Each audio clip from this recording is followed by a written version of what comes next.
Allez, une vidéo purement Canon, purement spéculative aussi, puisqu'on va parler d'un produit qui n'est pas encore sorti. Il n'est même pas annoncé encore à l'heure où je tourne cette vidéo, mais il fait beaucoup parler depuis ces 2 dernières années. On va parler des rumeurs qu'il y a autour du Canon R1. Alors c'est une vidéo qui change un petit peu de ce que j'ai l'habitude de proposer. Là on va parler vraiment technique, on va essayer de creuser un petit peu plus le sujet et déduire quels vont être les specs du prochain boîtier Canon qui, je pense, devrait pas tarder à être annoncé. Mon intuition me dit premier trimestre 2024, mais je sais pas, ça peut peut-être être avant. Alors depuis que le R3 est sorti en novembre 2021, Canon ne cesse de répéter qu'il ne s'agit pas de leur boîtier flagship, donc de leur boîtier de référence, et que celui-ci sera appelé le R1. Donc ça fait 2 ans qu'on l'entend et toujours rien à l'horizon à l'heure où je tourne cette vidéo, donc là on est en octobre 2023. Canon a toujours été très discret, il n'y a pas grand chose qui sort des usines japonaises, il y a très peu de rumeurs également, et pour en avoir déjà discuté avec des personnes de l'équipe de Canon France, même eux ont très peu d'infos de la part des japonais. Parfois ils découvrent qu'un boîtier va sortir 2 ou 3 semaines avant l'annonce, ce qui laisse quand même pas beaucoup de temps pour préparer la communication. Alors, cependant, depuis ces 2 dernières années, on commence à avoir des petites rumeurs qui circulent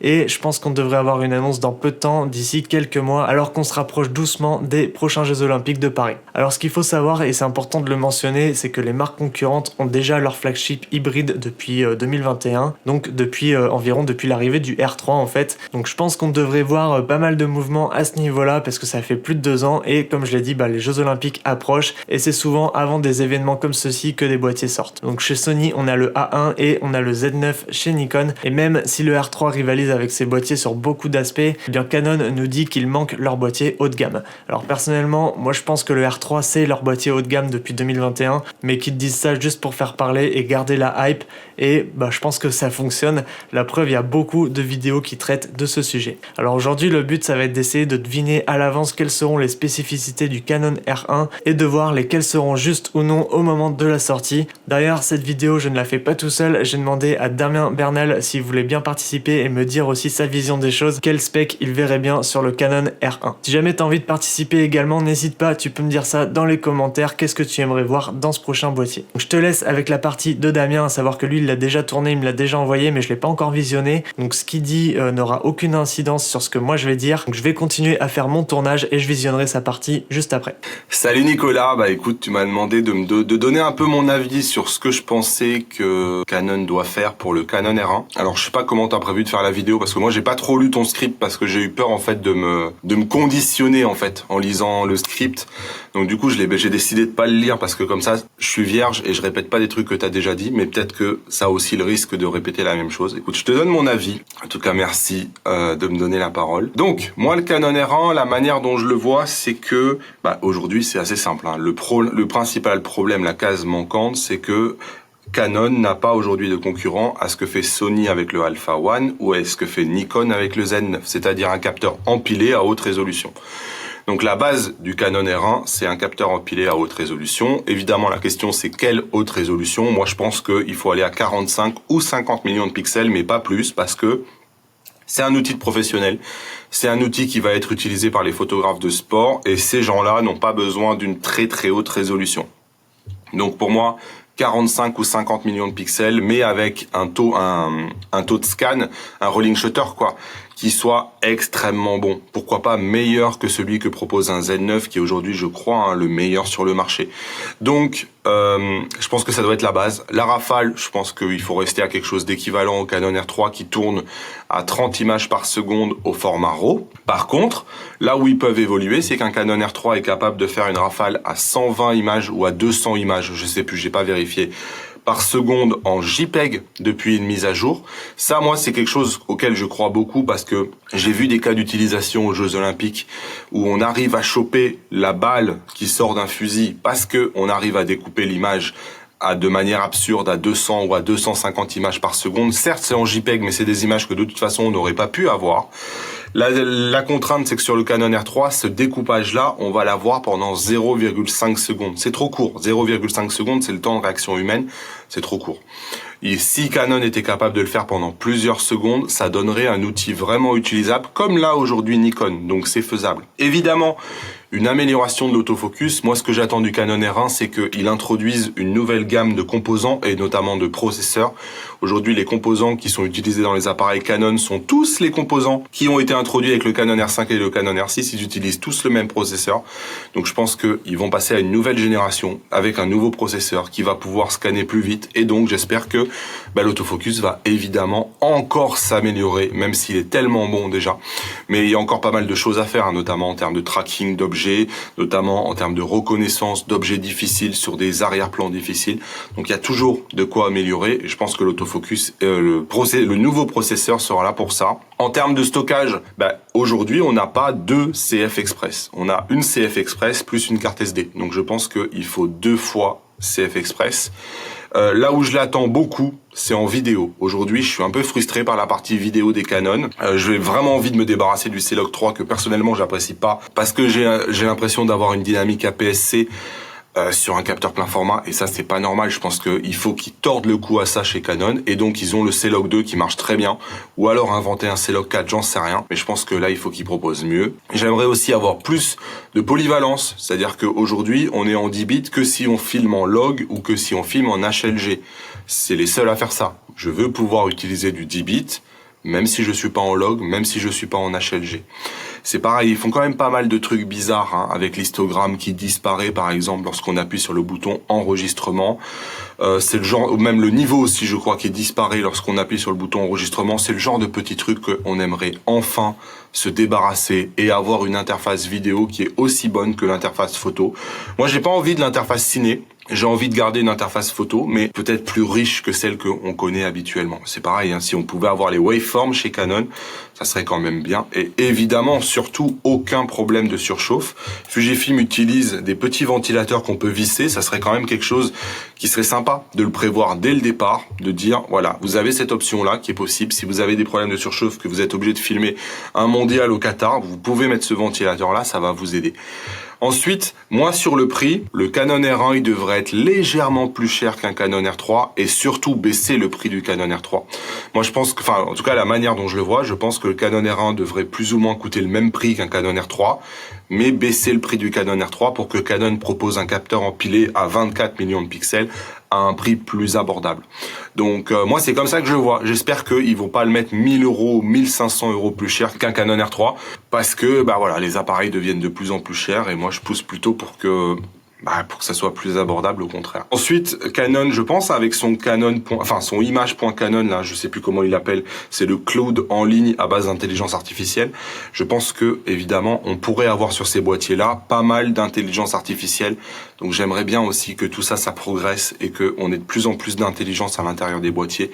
Donc là, il y a beaucoup de choses à faire, notamment sur la réduction du bruit par intelligence artificielle. On voit bien ce que fait Lightroom, on voit bien ce que fait Topaz. Imaginons si un jour on arrivait à avoir ça en traitement directement sur le fichier RAW dans le boîtier, ça serait une dinguerie, et là on prendrait des photos probablement à ISO 25000 et on aurait l'impression d'avoir du ISO 3200, donc c'est des choses sur lesquelles j'espère y travailler. Voilà ce que je pense pour le Canon R1. Allez, à mon tour, je vais te donner la liste des caractéristiques que j'envisage sur le Canon R1. Si ça se trouve, je me trompe complètement, mais c'est pas grave, on est surtout là pour analyser un petit peu le marché actuel et dire ce qu'on aimerait voir. Donc le Canon EOS R1 sera un boîtier monobloc, tout comme le R3. Il possédera un capteur empilé de 45 millions de pixels, à savoir que le R3 en possède seulement 24, je mets des guillemets mais c'est quand même pas mal. En face on a quand même un Sony A1 qui est à 50 mégapixels et un Z9 qui est à 45, donc je suis quasiment sûr qu'on aura au moins 45 millions de pixels sur le R1 pour se mettre à niveau des flagships de la concurrence. Pour ce qui est du processeur, moi je m'attends à ce qu'il y ait un petit peu de changement, ce qui est la suite du Digic X, donc le Digic 11 peut-être, plus rapide forcément, en tout cas j'imagine. Depuis pas mal d'années on constate quand même une évolution au niveau des processeurs tous les 2 ans chez Canon en général, et là ça fait depuis 2020 qu'on est toujours sur du Digic X. Donc ce processeur il est présent sur pas mal de boîtiers, il est sur le 1DX Mark III, le R5, le R6, le R3 et plus récemment le R7, le R10, le R6 Mark II, le R8 et le R50. Donc au total ça fait 9 boîtiers, et au passage c'est le nombre record de boîtiers avec le même processeur chez Canon. Donc ça c'est ce qui me fait dire que si Canon décide d'augmenter la résolution du capteur, il faudra forcément passer sur un processeur plus rapide, capable de le faire faire tourner sans aucun problème. C'est pourquoi moi je prends le pari du nouveau processeur. Et qui dit processeur plus rapide dit également amélioration de l'autofocus. Certains parlent de la technologie quad pixel depuis quelques années, et même si Canon a déposé le brevet depuis 2019, moi je pense qu'il sera pas présent sur le R1. Je pense tout de même qu'on restera sur le dual pixel AF2, mais qui sera beaucoup plus rapide avec le eye tracking qui sera nettement amélioré également. Donc pour faire court, avec la technologie du dual pixel, chaque pixel présent sur le capteur possède 2 photodiodes qui reçoivent des informations à partir des micro-lentilles placées à l'avant du capteur. Donc le signal est ensuite envoyé à un processeur qui va analyser la détection de phase entre les deux signaux, et c'est à partir de cette analyse-là qui va contrôler, piloter l'objectif en quelque sorte dans la bonne direction pour que le focus se fasse correctement. Donc dual pixel AF puisqu'on a 2 photodiodes sur chaque pixel. Du coup, là pour le quad pixel AF, au lieu de diviser chaque pixel par 2, on va le diviser par 4. Et selon un brevet qu'aurait déposé Canon, cette technologie pourrait potentiellement améliorer la vitesse et la précision de la mise au point automatique. Donc tout ça reste purement spéculatif, hein. La seule trace qu'on a de ce brevet, ça reste sur des sites de rumeurs, et ça a été traduit du japonais à l'anglais, donc ça fait beaucoup d'informations qui sont vraiment pas sûres du tout. C'est pour ça que moi je reste personnellement sur le dual pixel AF2 sur le R1. Au niveau des specs en rafale, en photo, moi je pense qu'on ne dépassera pas les 40 images par seconde en RAW avec le shutter électronique. Je pense que 40 images par seconde c'est le maximum pour shooter des images en RAW, et pour écrire ça on sera sur de la CF Express type B et de la SD UHS2. Donc je pense 2 slots de carte, un CF Express et un carte SD. Et j'imagine pas un double slot CF Express, je pense que ça reviendrait beaucoup trop cher à produire et à vendre, même si c'est une solution qui est envisageable. Au niveau des menus et des fonctionnalités en photo, moi j'imagine pas beaucoup de différence. Peut-être une augmentation du nombre d'images en rafale RAW, ou bien un mode de prise de vue automatique comme celui qui est présent sur le Z9, pourquoi pas. Après tout, si on est sur du haut de gamme, autant mettre toutes les meilleures fonctionnalités qui sont présentes chez la concurrence. Pour ce qui est des specs en vidéo, d'ailleurs, moi je pense qu'on aura la même présentation de menus que sur les R6, R5 et R3. On n'aura pas 2 menus séparés comme c'est le cas sur le R5C par exemple. Je pense que l'annonce d'un flagship comme ça, c'est surtout destiné aux photographes, et le fait de mettre un menu vidéo séparé, ça perdra un petit peu tout le monde. Donc moi j'imagine le R1 avec de la 4K DCI jusqu'à 120 images par seconde, ça c'est quasiment sûr, c'est déjà présent sur le R3, et d'ailleurs ce R3 shoot jusqu'en 6K RAW. Alors le truc c'est que le RAW c'est quelque chose de très très lourd, un tournage ça va se compter maintenant en téraoctets de stockage, tandis qu'un simple profil C-Log 2 en 10 bits, je pense que ça fera largement l'affaire, et je pense qu'il sera présent sur le R1. Puis il y aura peut-être également la possibilité de choisir entre les différents profils d'images, donc C-Log 2 et C-Log 3, plus le RAW peut-être si jamais tu as envie de faire du RAW. Je pense pas en tout cas qu'on aille sur du 240 images par seconde en 4K, moi je trouve que c'est beaucoup trop, déjà le 120, je connais pas beaucoup de monde qui s'en sert honnêtement, et puis rajouter des specs comme ça, c'est plus un argument marketing pour dire on fait mieux que les autres,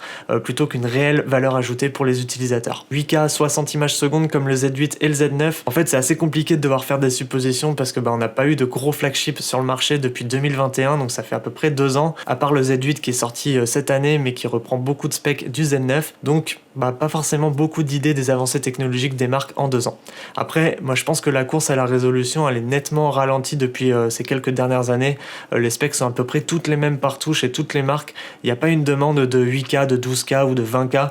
Là où la différence pourront se créer, je pense c'est au niveau de la rapidité de l'autofocus, la rapidité d'utilisation du boîtier aussi en général, la rafale en photo, la définition en photo, donc le nombre de mégapixels, et puis surtout au niveau de la plage dynamique en vidéo. Donc moi, tout ce que j'espère, c'est qu'on pourra avoir la possibilité de shooter en interne avec un profil d'image plus dynamique que le C-Log 3 et pas trop lourd non plus. Donc je pense que le C-Log 2 en 4.2 10 bits, c'est pour moi le meilleur compromis. En tout cas, je comprends pas pourquoi Canon s'obstine à garder cette prise micro HDMI, elle est clairement nulle, elle est fragile, elle correspond pas du tout à une utilisation professionnelle. Je pense que si Canon décide de partir sur un boîtier monobloc, je pense qu'il y a largement la place pour y intégrer une prise HDMI standard, donc j'espère qu'elle y sera sur le Canon R1. Filtre ND intégré, là j'avoue je rêve un petit peu trop parce que j'imagine que Canon veut avant tout faire plaisir aux photographes et pas aux vidéastes, donc le filtre ND intégré ne sera pas présent sur le R1, je dis ça comme si je le savais, et à mon avis il y sera pas parce que ça concerne beaucoup plus une utilisation en vidéo plutôt qu'en photo. Allez, concernant le prix, on sait que Canon n'est pas réputé pour être dans le bas du tableau, il faut s'attendre à un boîtier aux alentours de 7000-7500 €, en tout cas c'est mon avis, et une sortie au grand public prévue pour printemps 2024. Donc ça laisse quelques mois aux photographes sportifs pour le prendre en main avant les Jeux Olympiques. Après, comme le R3 était très orienté photo de sport et animalier, peut-être que Canon a décidé de modifier légèrement son cœur de cible et pourra proposer cette fois-ci un boîtier correspondant vraiment à tout type de photographe, avec peut-être plus de modes basés sur l'intelligence artificielle. Ça, c'est quelque chose qui commence à arriver un petit peu partout. Quoi qu'il en soit, et comme je l'ai dit, tout ça ne sont que des rumeurs, rien n'a été annoncé au moment où j'enregistre cette vidéo, mais ça peut être intéressant de revenir sur cette vidéo au moment de la sortie de ce boîtier et de comparer si les specs annoncés aujourd'hui correspondent ou non. Voilà, merci d'être resté jusqu'au bout, un grand merci à toi Damien d'avoir participé à cette vidéo. Moi je vais aller regarder tes rushs parce que je les ai toujours pas vus. Si jamais tu souhaites te procurer du matos, j'ai mon code Nicolas sur Miss Numérique, tu peux l'utiliser à tout moment et ça soutient directement mon travail sur cette chaîne. N'hésite pas à me dire également ce que tu aimerais voir comme spec sur le Canon EOS R1, moi ça m'intéresse d'avoir ton avis et moi je te dis à tout de suite dans cette vidéo qui s'affiche à l'écran. Ciao.